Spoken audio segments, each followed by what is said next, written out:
Assalamualaikum warahmatullahi wabarakatuh. Alhamdulillah alladzi hadana lihadza wa ma kunna linahtadiya laula an hadana Allah. Wassalatu wassalamu ala khairil bariyah sayyidina wa maulana wa habibina wa syafi'ina Muhammad wa ala alihi wa ashabihi ajma'in, amma ba'd. Jamaah rahimakumullah, Anda melihat kondisi masjid kita saat ini seperti orang yang sedang punya masalah. Ada yang senden di sana, ada yang di belakang, yang di sono. Rasul sallallahu alaihi wasallam, beliau pernah menyampaikan kepada para sahabatnya tentang kondisi yang mirip dengan kita sekarang. Biasanya para sahabat Nabi radhiyallahu taala anhum, kalau mereka singgah di satu tempat, kalau pengajian jelasnya mereka menyatu. Ini kalau singgah, kadangkala pasukan Nabi alaihissalam jumlahnya 1000 umpamanya, atau kadang-kala 300 seperti ketika perang Badar ya. Mereka kalau capek singgah di satu tempat, apa yang terjadi? Semua nyari tempat senyaman. Yang ini ke pojokan, yang ada pohon di sana, istirahat di bawah pohon. Pokoknya mereka cari kesenangan mereka. Akhirnya Nabi SAW mengatakan kepada para sahabatnya, inna tafarruqakum fi hadhihi syi'ab wa hadhil awdiyah la huwa min amali syaitan. Kata Nabi SAW, sesungguhnya terpisahnya kalian, tercerai berainya kalian di lembah ya, kemudian di jalan-jalan, kemudian mungkin tadi ada yang singgah di bawah pohon, itu termasuk dari amalan syaitan, kata Nabi SAW. Ada tatkala antum melihat satu jauh dari diri antum, seakan-akan dia nggak mau sama antum, dia mau senengnya sendiri,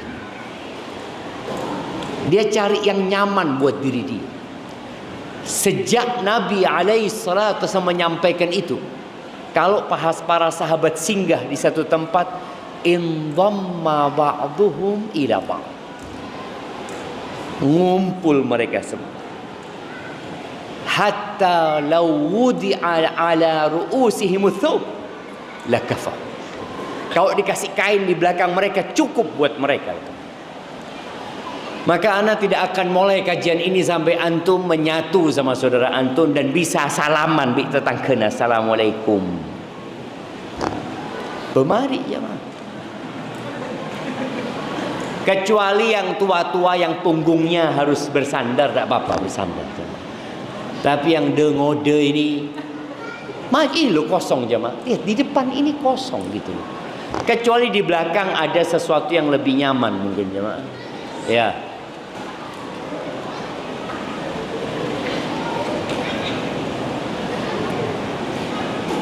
Kemudian antum kenalan sama yang kanan kiri antum, assalaman. Berjabatan tangan itu menggugurkan dosa. Kalau antum masih belum bisa salaman, berarti jauh dari kanjana. Fadhalu jamaah, ana nggak akan mulai kajian, benar loh jamaah.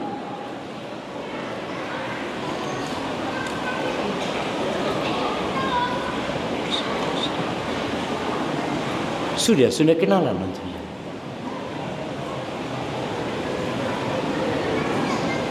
Jemaah, nggak ada gunanya antum belajar ilmu kalau nggak diamalkan. Wallahi ilmu itu hanya akan jadi balak buat kita kalau kita dapat ilmu tapi tak amal lagi. Sebagian orang nuntut ilmu itu hanya untuk wawasan. Oh iya, saya ngerti, saya paham, tapi tak amal lagi. Makanya Quran yang antum baca baru saja, Anda pada baca Quran ya teman-teman ya.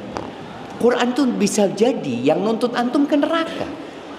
Kita selalu dengar syafaat. Iya betul. Tapi kata Nabi alaihi salatu wasallam, wal Qur'anu hujjatun laka au alaik. Ada orang yang masuk neraka gara-gara Quran yang dia baca. Dan Quran itu akan memberikan syafaat kepadamu atau akan menjadi penuntutmu yang mengantarkanmu ke neraka. Kenapa? Karena kita ajar, maca, tapi kita yang malaki. Cuma sekedar ya nyari barokan. Datang ke majelis nyari barokan. Betul, tapi perlu diamalkan gitu. Semua hadis, semua ayat yang berkaitan dengan keutamaan ilmu yang katanya diangkat derajatnya, itu khusus untuk yang diamalkan. Jangan berpikir kita, alhamdulillah Ustaz kajian tiap maghrib. Kajian tiap maghrib sepekan 3 kali, kali 10 tahun ya. Bayangin dia 10 tahun ngaji di Masjid Al-Ikhlas. Apakah dengan banyaknya ilmu kemudian akan diangkat derajatnya? La. Tapi dengan diamalkannya ilmu baru akan diangkat derajat seseorang. Ahibati fillah, Abdullah ibn Sarjis, salah satu sahabat Nabi alaihi salatu wassalam, dia meriwayatkan sebuah hadis tentang doa yang biasa dibaca oleh Rasulullah sallallahu alaihi wasallam ketika beliau safar. Kalau beliau melakukan perjalanan, beliau baca doa. Ada banyak doa-doa yang biasa dibaca oleh Rasulullah SAW. Di antaranya kata Abdullah bin Sarjis, kana Rasulullah sallallahu alaihi wasallam idza safara yata'awwadhu min wa'tha'is safari wa ka'abatil manzari min wa'tha'is safari wa ka'abatil munqalabi wal hawri ba'dal qawn wa da'watil madlum wa su'il manzar fil ahli wal mal. Beliau biasa kalau perjalanan itu meminta perlindungan kepada Allah. Doa kita itu gambaran kualitas iman kita.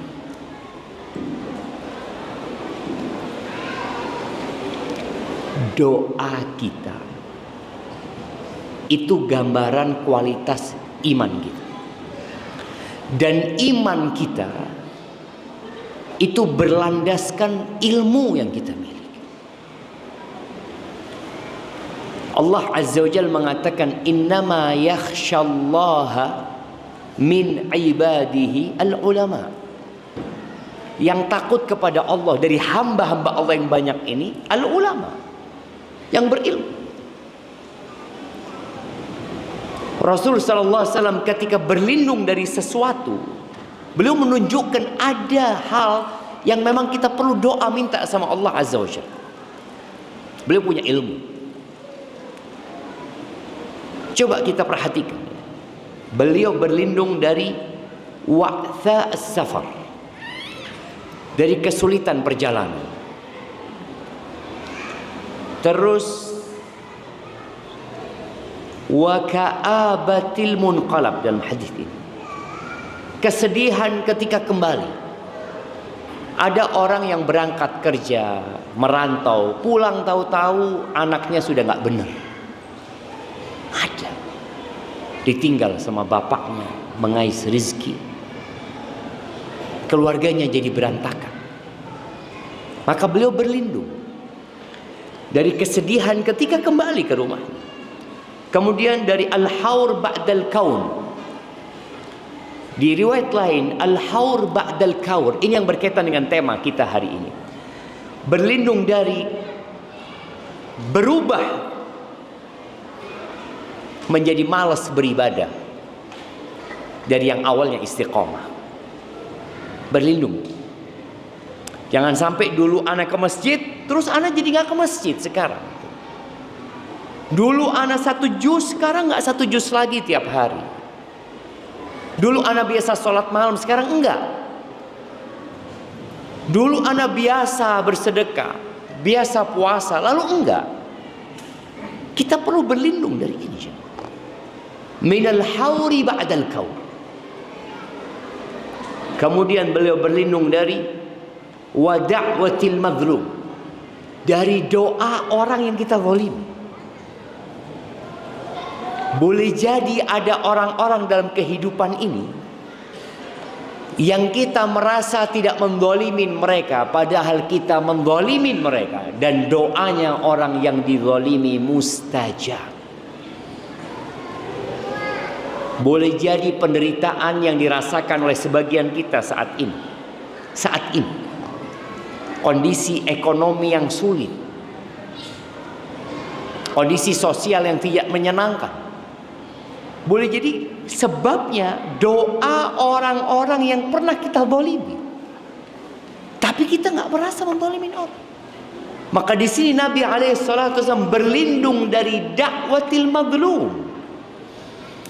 Ada orang yang kita zalimin tapi memaafkan kita, alhamdulillah. Tapi ada orang yang kita zalimi dan dia terus memohon kepada Allah, ya Allah fulan, ya Allah, mengambil hak anak, berikan hukuman kepada dia.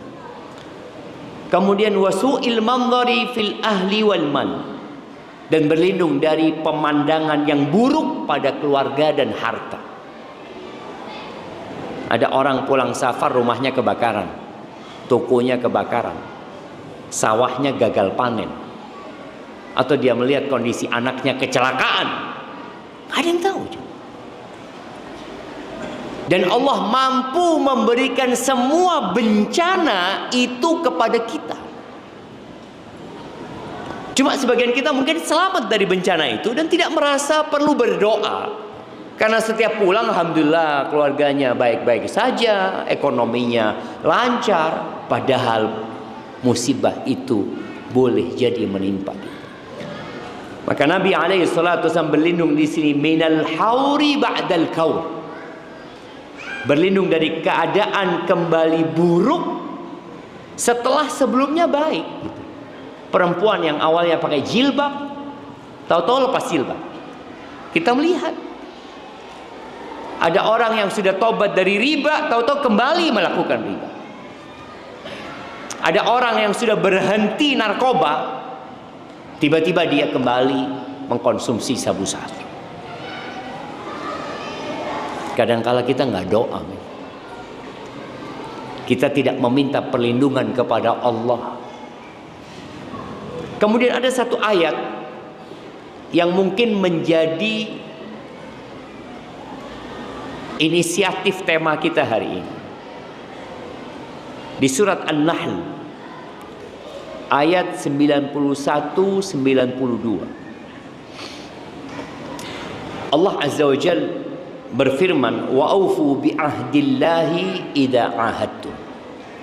Kata Allah Azza wa Jalla, penuhilah dengan janji kepada Allah yang sudah kalian buat.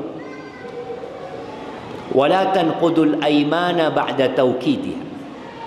Jangan kalian merusak atau mengcancel janji-janji setelah kalian tekankan, tegaskan janji itu.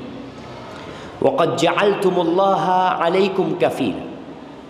Sedangkan kalian ketika membuat janji itu, kalian jadikan Allah sebagai penjamin untuk janji yang kalian buat. Sebagian kita mengatakan wallahi, demi Allah, Allah yang menjadi saksi, innallaha ya'lamu ma taf'alun.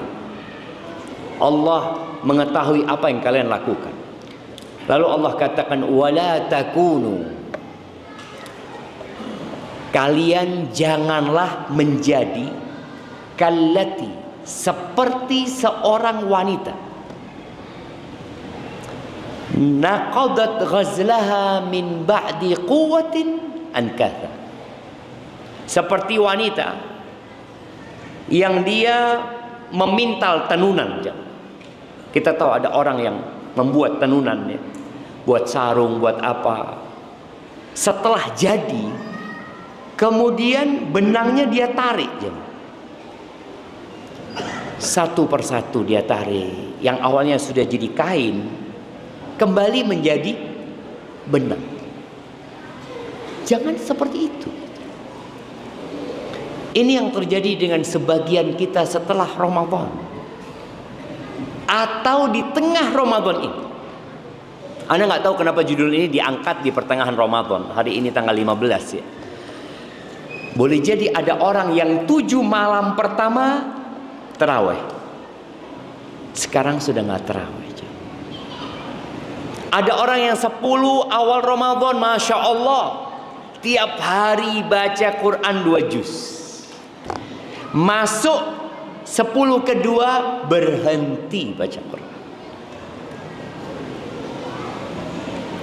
Mungkin ada yang seperti itu. Dia hanya semangat ketika momentum awal Ramadan. Ada istilah anak muda sekarang apa? FOMO. Apa artinya FOMO? Ya ikut-ikutan, rame ya. Kalau lagi ada yang viral, wah, Masya Allah. Sebentar. Tapi kalau itu terjadi dengan keimanan kita, masalah. Kalau kita hanya rame di awal Ramadan, Masya Allah, sebelum azan di masjid, pertengahan Ramadan qomat belum ke masjid. Kok belum selesai Ramadan sudah berubah? Padahal puncak dari Ramadan ini 5 hari lagi gitu. Antum lihat ada orang yang lari maraton 40 km. Dia startnya itu pelan, santai dia. Tapi ada yang di awal itu sudah sprint larinya. Semua disalip sama dia. Dia lupa bahwa jarak tempuhnya 40 kilo. Kalau kau lari cepat-cepat, berapa kilo kau mampu? Mungkin 5 kilo sudah ngos-ngosan dia. Tahu-tahu yang tadi jalan larinya pelan nyalip dia, melampaui dia, dan terus dia istiqomah. Dan Nabi alaihi salatu wasallam mengatakan khairul amali adwamuhu wa in qalla, sebaik-baiknya amalan adalah yang berkesinambungan walaupun sedikit. Baik, kalau orang itu dari baik sekali menjadi baik masih diterima jemaah. Ya kita tahu ada nilai ketika kita kuliah atau sekolah. Nih anak-anak yang sedang kuliah, yang sedang sekolah nih tahu ada nilai excellent-nya, mumtaz. Tahu-tahu turun dia jadi baik sekali. Atau apa di bawahnya excellent? Sangat memuaskan terus baik sekali. A plus jadi A. Kira-kira kalau kita datang ke orang tua mengatakan, ayah alhamdulillah anak turun nilainya dari A plus jadi A biasa, apakah orang tua akan bangga? Ya Allah nak, bismillah lah, mudah-mudahan tahun depan bisa lebih bagus lagi. Tapi kalau dari A plus jadi D, alhamdulillah ayah D, benar alhamdulillah nak. Nah, itu yang bahaya. Ketika turun nilai kita itu menjadi tidak baik. Iman itu naik turun, Pak, kita tahu semuanya lah. Berapa banyak di antara kita kalau lagi malas ibadah, dalilnya apa? Ustaz, iman itu naik turun, Ustaz ya. Sahih, iman itu naik turun. Tapi jangan sampai turunnya itu sampai D tadi, nggak naik. Artinya nggak masuk surga gitu. Kalau kita bicara nanti pada hari akhir, ini nilainya nggak bisa masuk surga. Illa bi rahmatillahi tabaraka wa ta'ala, kecuali Allah mengampuni dia. Tapi sekarang apa saja sebenarnya yang menyebabkan orang yang awalnya istiqomah, yang awalnya baik, yang awalnya berada di shaf pertama, tahu-tahu jadi masbuk? Awalnya di shaf pertama, tahu-tahu nggak ke masjid. Apa penyebabnya? Ada banyak penyebabnya. Dan harapan anak akan sebutkan beberapa penyebab, atau yang paling penting dari penyebab-penyebab tersebut kita ingat, lalu kita lakukan refleksi sama diri kita. Kita lakukan muhasabah. Iya, kayaknya karena yang ini ya. Yang pertama, riya, sum'ah dan ujub. Artinya lawan dari keikhlasan. Ada orang yang pamer dengan ibadah. Jadi selama ini kita baik, ada unsur pamer gitu sama orang. Ingin pujian, ingin sanjungan, dan merasa sudah baik. Orang yang merasa sudah baik ini kalau dikasih nasihat biasanya nggak mau. Kalau dikatakan ittaqillah, akhadhathul izzatu bil itsm.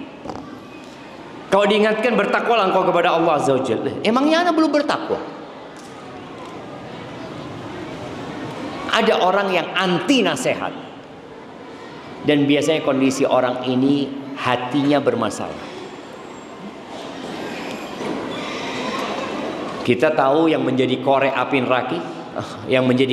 neraka, siapa? Orang-orang soleh semua. Semuanya orang baik. Boleh jadi 3 orang ini sholatnya selalu di saf pertama. Alimun wa qari'ul Quran wa syahid wa jawad. Yang pertama ustadz jadi koreknya. Ustadz, orang yang alim, yang berilmu, yang hafal Al-Quran. Bukan ustadz setengah-setengah ini. Ini ustadz beneran. Tapi ternyata dia riya dengan semuanya. Maka neraka tempatnya dia. Dia menjual agama untuk mendapatkan pujian dan sanjungan dari masyarakat. Yang kedua, orang yang mati syahid. Kalau ngomong jihad, masuk perang di jalan Allah, mati masuk neraka. Mati di medan perang. Gara-gara niatnya untuk mendapatkan pujian lagi.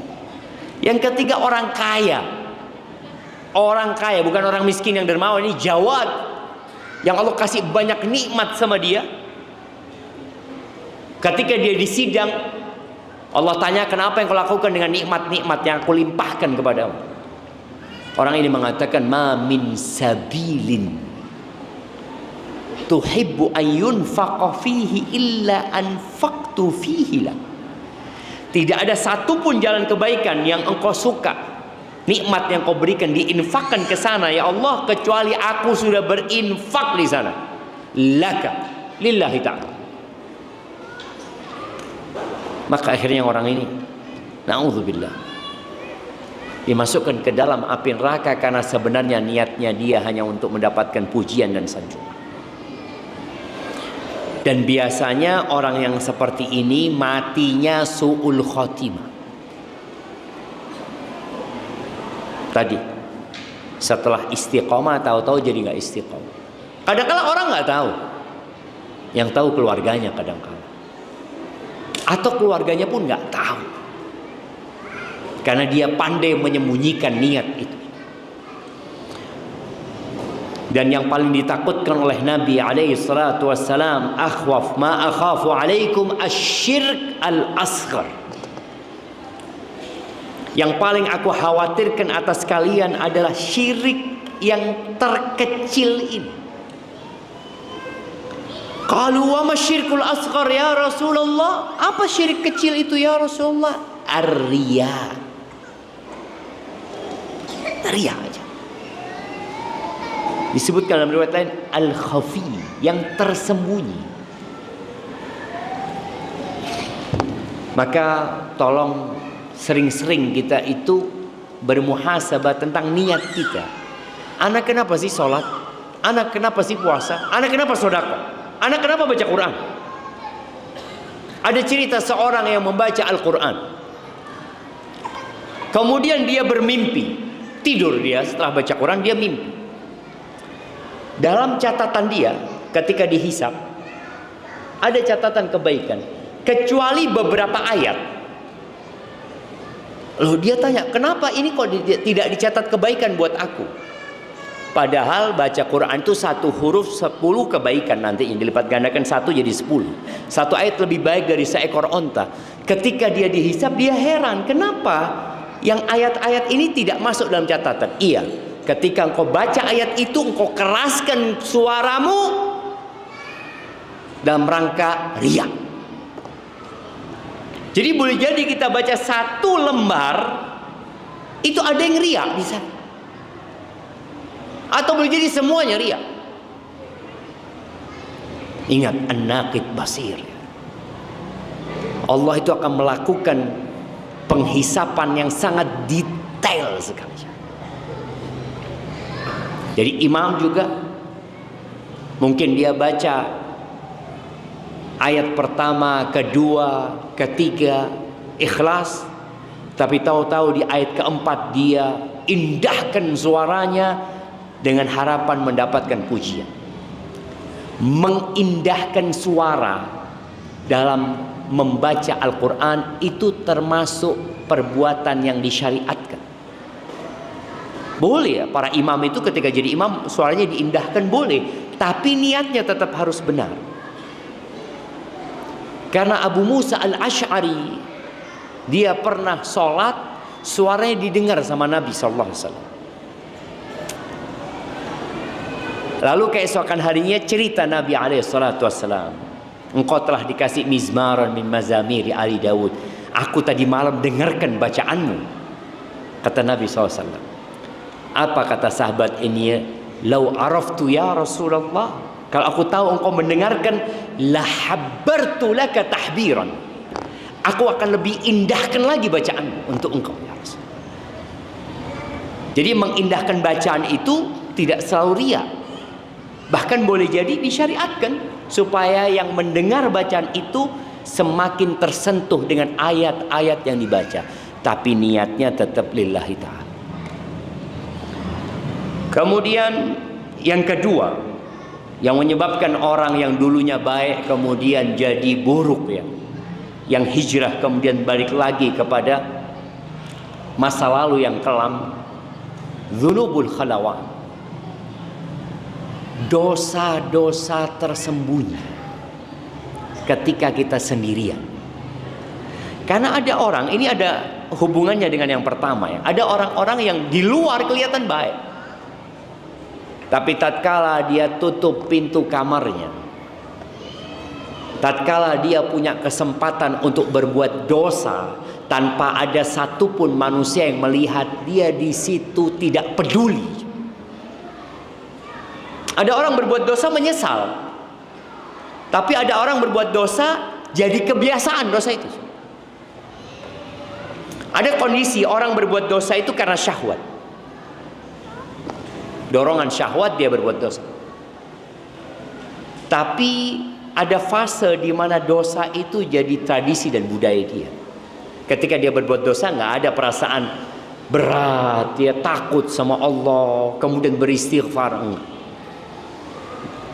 Hati-hati dengan dosa yang tersembunyi ini, dosa ketika kita sendirian. Nabi SAW pernah mengatakan, la'a'lamanna aqwaman min ummati, aku akan benar-benar tahu, ya, orang-orang dari umatku, ya'tuna yaumal qiyamati, dia datang pada hari kiamat, bihasanatin amthal jibal tihama bidha, dia membawa amal soleh seperti gunung-gunung Tihama putih amalan jannah. Fayaj'aluha Allahu haba'an manthur, lalu itu amalan yang banyak sekali Allah jadikan seperti debu yang berterbangan. Nabi SAW ditanya sama para sahabat, sifhum lana ya Rasulullah, jallihim lana, tolong kau jelaskan buat kami ya Rasulullah, siapa mereka? Orang baik bawa kebaikan banyak, tapi ternyata jadi debu. Ketika mau ditimbang nggak ada yang mau ditimbang. Siapa mereka ya Rasulullah, supaya kami nggak jadi mereka? Mereka qaumun min jildatikum, Mereka seperti kalian. Ya'khuduna minal lail kama ta'khudun. Mereka sholat malam seperti kalian sholat malam. Mereka orang baik. Lakinnahum idza khalau bi maharimillah intahaku. Tapi tatkala mereka sendirian, mereka langgar larangan-larangan Allah tanpa peduli. Maka kalau kita terjebak dalam dosa, cepat bertobat. Sebelum hati kita menjadi gelap, kemudian tertutup nanti. Yang ketika dikasih nasihat nggak mau lagi. Kemudian yang ketiga, yang menyebabkan orang yang dulunya baik kemudian jadi kembali buruk, suka membicarakan kehormatan orang lain. Ghibah. Ghibah. Bapak-bapak, ibu-ibu ya, mungkin khususnya ibu-ibu. Sebenarnya ghibah ini bukan doa khusus ibu-ibu, bapak-bapak pun juga melakukan ghibah. Jangan suka menceritakan kejelekan orang lain. Nabi alaihi salatu wassalam mengatakan, man satara musliman satarahullah. Barang siapa yang menutupi aib saudaranya, Allah akan menutupi aib dia. Wa man tatabba'a aurata akhihi tatabba'allahu aurata. Barang siapa yang mencari-cari, yang mengikuti kekurangan, aib, kesalahan saudaranya, kita ini banyak salahnya. Kalau mau dicari, banyak kesalahan kita. Jadi kalau antum mencari-cari kesalahan orang, lalu untuk bahan dibicarakan, maka kalau orang mencari-cari kesalahan orang lain, maka Allah akan cari kesalahan dia. Allah akan himpun semua kekurangan dia. Dan barang siapa yang sudah dicari dan diikuti kesalahannya oleh Allah Azza wa Jalla, kita tahu Allah itu maha pengampun dan maha pengasih. Allah itu menutupi aib-aib hambanya. Betapa sering kita berbuat dosa, sampai hari ini gak ada orang lain yang tahu dengan dosa kita. Tapi kalau Allah sudah murka, nih orang gara-gara suka ngomongin kesalahan orang, mencari-cari kesalahan orang, maka kalau orang itu sudah dicari kesalahannya sama Allah, yafdahu wa in kana fi jawfi dari. Maka Allah akan lecehkan dia, Allah akan bongkar semua kesalahan dia, walaupun dia berada di tengah rumahnya. Hati-hati. Jangan suka ngomongin kesalahan orang. Allah mengatakan wala yaghtab ba'dukum ba'd. Jangan sebagian kalian menggibahin sebagian lain. Orang yang sibuk dengan kekurangan orang lain, akhirnya dia lupa dengan kekurangannya. Lalu kemudian kekurangan dia bertambah terus, akhirnya dia jadi orang nggak benar. Penyebabnya apa? Oh, ternyata suka gibahin orang, suka ngomongin orang. Maka tolong, kalau bicara kesalahan, semua punya kesalahan. Baik, kemudian ya kita tahu apa itu ghibah, menyebutkan tentang saudara kita apa yang dia tidak sukai. Jamaah rahimakumullah, yang keempat, mengejek orang yang kurang taat. Kita mengejek orang yang kurang taat. Ya mungkin orang ini nggak sholat. Kita punya sohib, kita punya tetangga. Mungkin dia masih melakukan riba. Mungkin adalah dosa-dosa yang dia lakukan. Mungkin sholatnya juga bolong-bolong. Tapi bukan berarti kita boleh mengejek dia aja. Dia belum dapat hidayah dan engkau dapat hidayah dari Allah Azza wa Jalla. Apa yang seharusnya kita lakukan ketika mendapati orang-orang seperti ini? Menasehati, bukan mengejek dan meremehkan dia. Pakai kisah ketika ada orang yang berbuat dosa, dua dari kalangan Bani Israel ya, Sohib ini, yang satu ini suka berbuat dosa, dikasih nasihat ya nanti dia mengulangin dosanya. Akhirnya yang taat ini marah, emosi, dia mengatakan Allah tidak akan mengampuni dosa.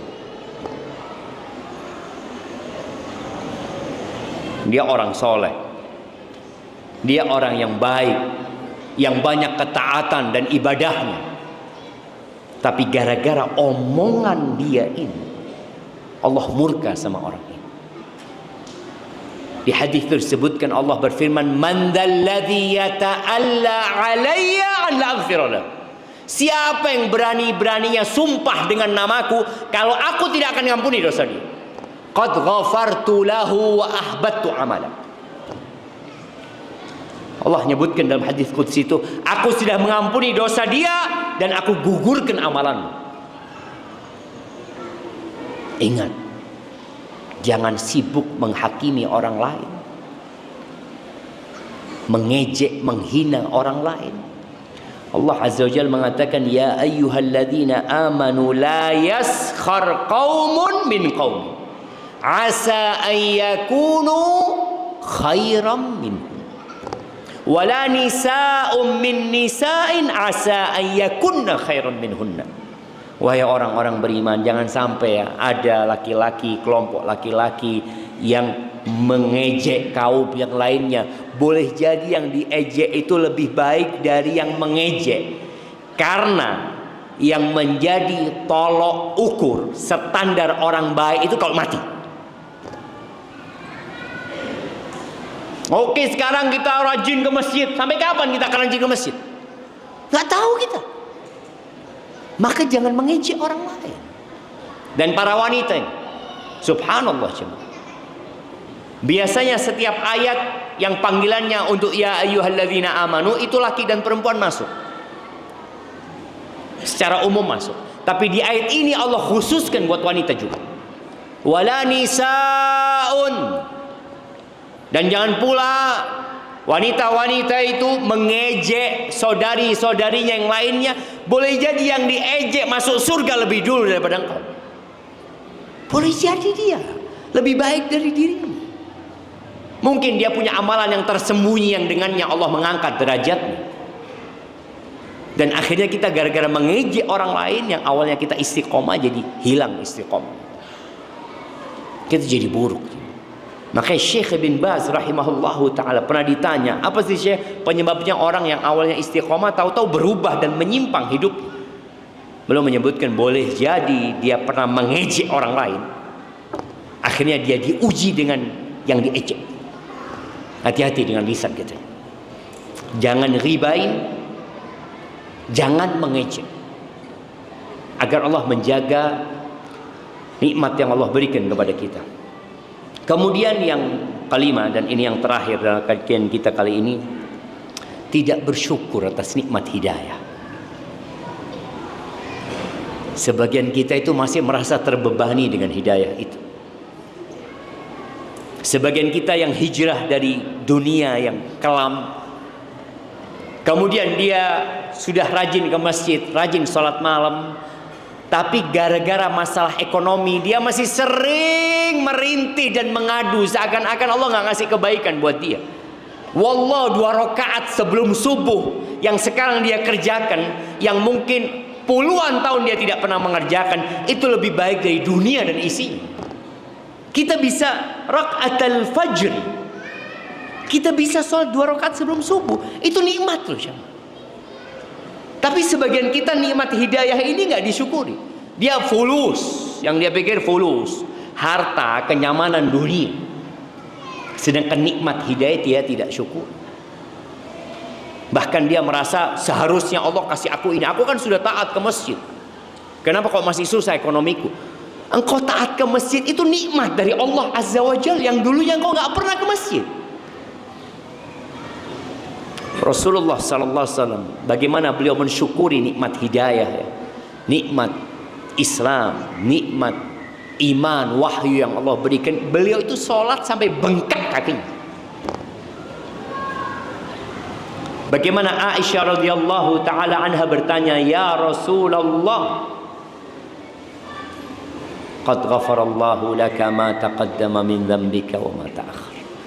Ya Rasulullah, udah selesai ya Rasulullah. Kita semua cari ampunan. Engkau sudah diampuni dosamu yang lalu dan yang akan datang.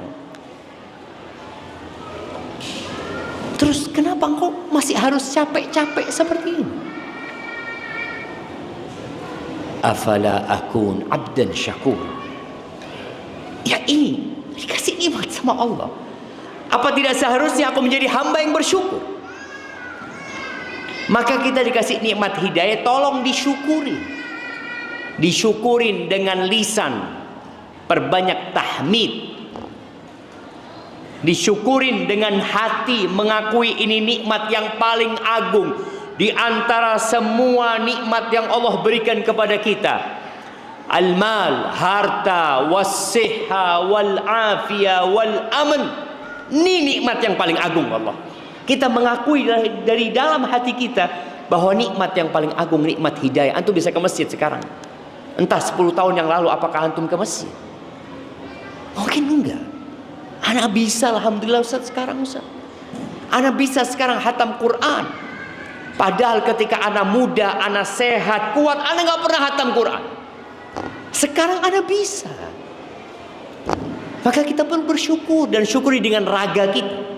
Salah satunya dengan sholat malam sampai bengkak kaki.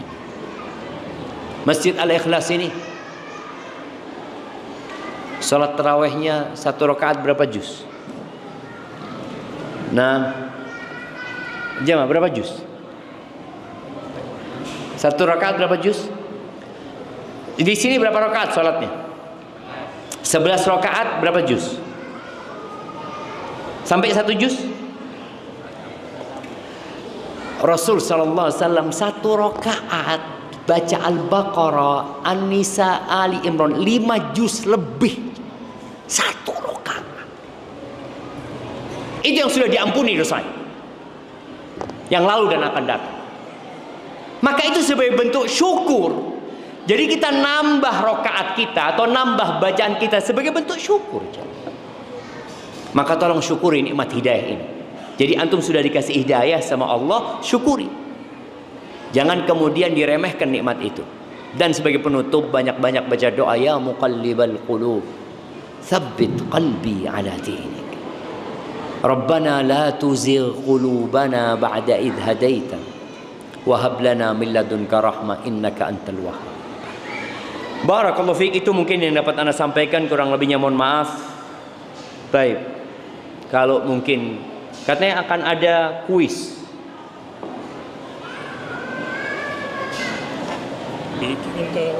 Dari Ahmad. Assalamualaikum warahmatullahi wabarakatuh. Afwan Ustaz, izin bertanya, apa hukumnya ceramah sebelum sholat tarawih? Syukran, jazakallah khair. Ahibati fillah, ceramah itu kapan saja boleh. Sebelum sholat tarawih, ya, ba'da sholat tarawih, ba'dal maghrib, qoblal maghrib. Yang penting tidak mengganggu dan tidak dijadikan sunnah yang akhirnya dianggap orang ceramah harus di waktu itu. Apalagi kalau ceramahnya antara tarawih sama witir. Ini dipermasalahkan oleh para ulama. Karena orang mau witir nunggu ceramah. Nunggunya itu akhirnya membuat orang-orang gak bisa pulang. Padahal hadisnya, man shalla ma'al imami hatta yansarif kutiba lahu qiyamul lailah. Barang siapa yang sholat malam bersama imam sampai selesai, maka akan ditulis bagi dia pahala sholat semalam suntuk. Ini gara-gara ada ceramah sebelum witir, akhirnya dia nggak bisa pulang. Jadi kalau tadi kajian ba'dal isya sebelum tarawih ternyata mengganggu, umpamanya benar mengganggu, ya mungkin ditunda habis tarawih, habis witir gitu. Selesai, yang mau dengarkan, yang mau pulang, pulang. Kalau memang tadi dianggap mengganggu. Karena tujuannya ceramah ini adalah memberikan Ya kayak sekarang kita ceramah sebelum berbuka, ini mungkin waktu yang enak memang. Karena jamaah dengan dengarkan ceramah tahu-tahu azan. Tapi kalau habis isya, boleh kajian ba'dal isya itu boleh sebenarnya.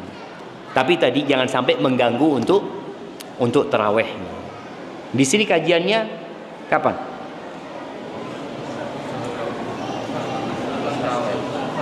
Setelah witir. Setelah sholat isya gitu. Itu tadi berapa jam kajiannya? 10 menit ya, kalau 10 menit mungkin aman jamaah ya. 10 menit fadl. Tapi tadi jangan memisahkan antara tarawih sama witir ya.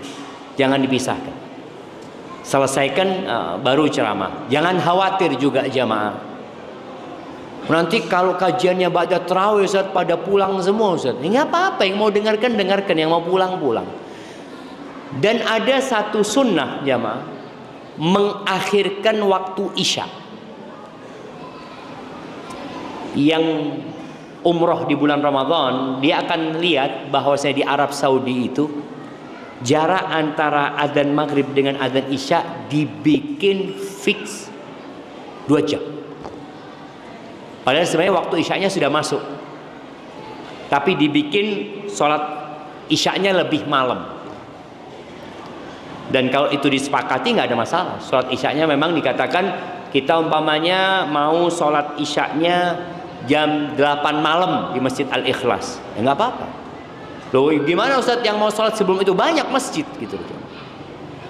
Jadi karena pilihan sebenarnya. Jadi kalau bicara tadi kajian ba'dal isya, kalau dianggap mengganggu ya mungkin dijadikan setelah tarawih. Setelah witir ya, bukan setelah tarawih, sebelum witir ya. Assalamualaikum Ustaz. Izin bertanya bagaimana cara untuk tidak riya. Nah ini pertanyaan menarik sekali jamaah, karena al-ikhlas aziz ya. Ikhlas itu berat sekali jamaah. Sebagian salafus soleh itu 20 tahun berjuang untuk ikhlas. 20 tahun. Dan ada yang sampai mati terus berjuang melawan riya agar dia bisa ikhlas. Cara supaya kita ikhlas itu harus menyembelih ambisi kepada dunia. Karena rusaknya ikhlas itu karena ambisi dunia. Maka kerakusan kita kepada dunia kita hilangkan dengan cara kita meyakini bahwa dunia ini akan kita tinggalkan. Pujian dari orang yang ada di dunia ini kepada kita nggak akan berguna buat kita kalau Allah tidak memuji kita. Setelah ambisi dunia disisihkan, baru kita menuju kepada keikhlasan. Bicara tadi riya, ingin dipuji, ingin disanjung, apa gunanya buat kita? Apa gunanya kalau satu Masjid Al-Ikhlas ini memuji kita ketika jadi imam, atau memuji ustadznya ketika ceramah? Oh Masya Allah ustadznya bagus. Dapat apa ustadznya? Dapat apa jemaah? Oleh apa? Pakun oleh kurma kebifuka. Tidak ada. Tapi jiwa manusia suka dipuji. Oleh seneng. Tidak ada manfaat. Udah capek, tak terima. Maka sebagian salaf mengatakan, idza lam tukhlis la tat'ab. Kalau kau nggak ikhlas, nggak usah capek-capek, tak terima. Jadi seperti itu. Kemudian berdoa mohon kepada Allah agar dibantu supaya kita bisa ikhlas. Barakallahu fiik. Tapi ana mau bertanya, berapa kali Nabi Muhammad alaihi salatu wasallam puasa di bulan Ramadan? Ada hadiahnya nih jemaah. Nah, fadhal. 9 kali. Bisa disebutkan? Nabi puasa pada tahun kedua Hijriah. Puasa terakhir beliau tahun 11 Hijriah. Coba dihitung. Jadi puasa terakhir beliau kapan?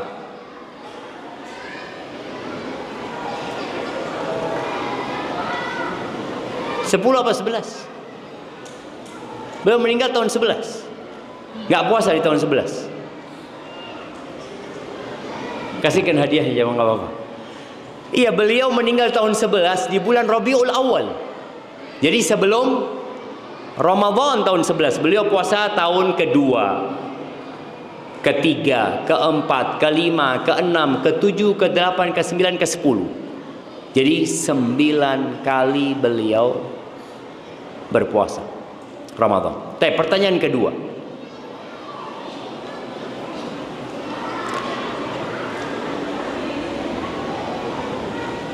ketika Nabi SAW di tahun ke-10 Hijriah puasa beliau, pertanyaannya berapa hari beliau iktikaf pada tahun itu?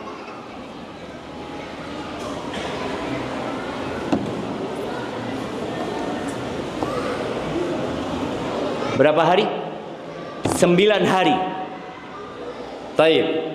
Ada yang lainnya? Jangan. Berapa? 10 hari. Ada yang lainnya? 20 hari. Kasihkan hadiahnya buat 20 hari. Beliau iktikaf 20 hari jam. Beliau sudah mau meninggal. Maka disebutkan beliau tahu dengan ajal yang sudah mendekat, beliau puasanya iktikafnya 20 hari. Maka di akhir juga Ramadan beliau setoran Qur'annya sama Jibril 2 kali. Biasanya Ramadan sebelumnya itu cuma sekali, tapi di Ramadan terakhir beliau 2 kali. Tapi mungkin itu yang bisa kita kaji jamaah, karena sudah dapat buka semuanya. Tapi habis berbuka langsung makan, atau makannya habis sholat di sini? Makannya habis sholat. Hadiahnya mana? Kan ada 7. Hadiahnya mana? Tidak dikasih? Nanti disuruh menghubungi panitia aja. Waduh, gak seru jamaah. Iya jamaah. Iya, beri aki langsung hadiah. Apa lakukan panitia luar sana? Mak soro ke panitia jangan jamaah. Nah, yuk beri aki ada. Iya itu, kasihkan yang mana tadi? Maju ke depan yang dapat hadiah.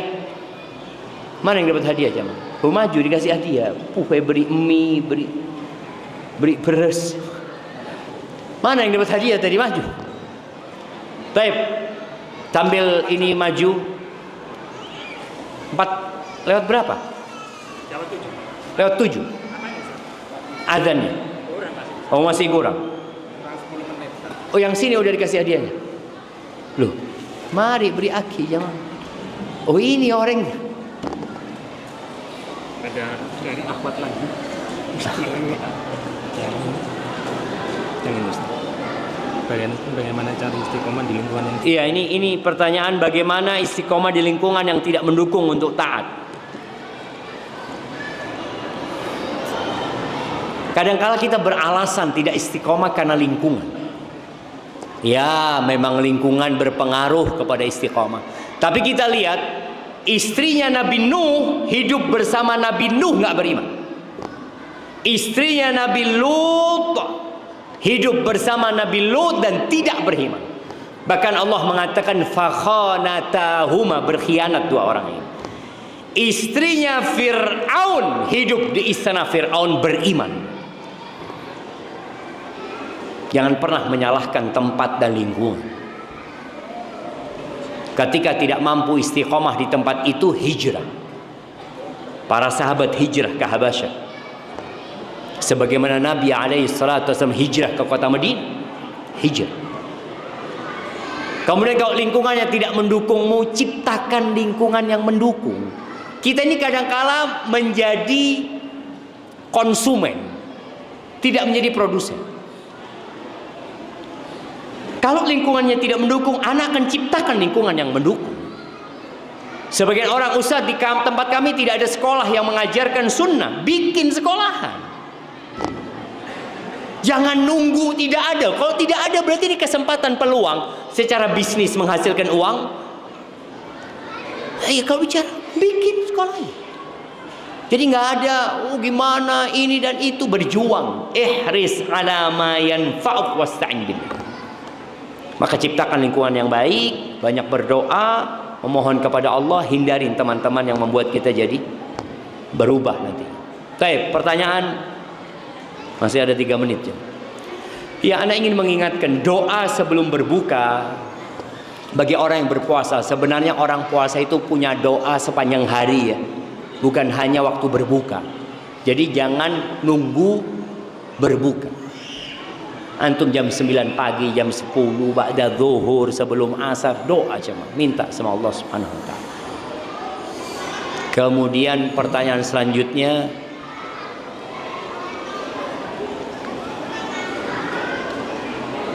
sebutkan malam ganjil yang di dalamnya ada Lailatul Qadar.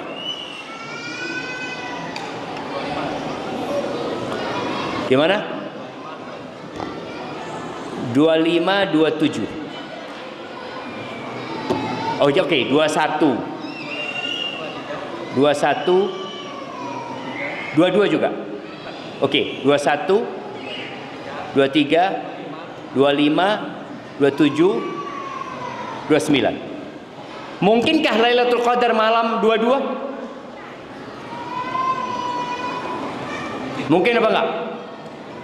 Jamaah. Jadi ngitung witirnya itu dari belakang. Para ulama menjelaskan ini supaya kita jangan sampai berburu Lailatul Qadar hanya di malam witir yang disebutkan. Enggak apa-apa, kasihkan hadiah yang buat beliau.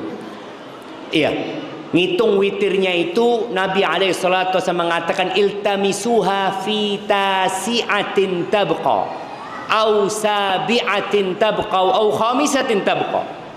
Carilah Lailatul Qadar itu di 9 malam yang tersisa. Berarti kan witir 9 malam yang tersisa. 7 malam yang tersisa witir. 5 malam yang tersisa. Tersisa berarti ngitungnya dari belakang. Kalau jumlah Ramadan itu 29 hari, benar yang disebutkan tadi. 21, 23, 25, 27, 29. Karena 9 malam yang tersisa ya malam 21. Tapi kalau jumlah Ramadannya 30 hari, maka 9 malam yang tersisa itu malam 22. 7 malam yang tersisa itu malam 24. 5 malam yang tersisa itu malam 26. Hitung 26, 27, 28, 29, 30. Barakallahu fiik. Itu yang dapat Anda sampaikan jamaah. Kayaknya waktunya berbuka. Subhanakallahumma wa bihamdika asyhadu an la ilaha illa anta astaghfiruka wa atubu ilaik. Assalamualaikum warahmatullahi wabarakatuh.